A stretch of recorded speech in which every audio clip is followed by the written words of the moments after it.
Have you ever wondered why your iPhone doesn't always show the option to decline a call?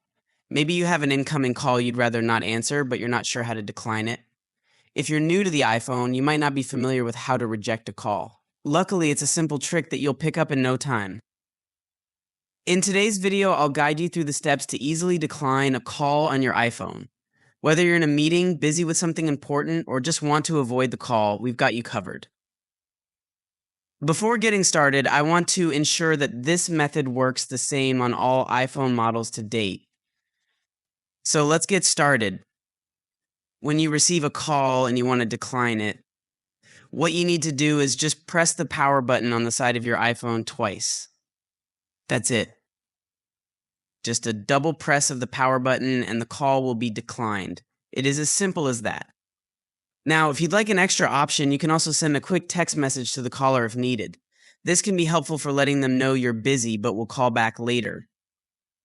So that's all about it, guys. Thanks for watching. We hope this video helped you learn how to easily decline incoming calls on your iPhone. If you found it useful, please give it a thumbs up and subscribe for more helpful tips and tricks. Until next time, bye-bye.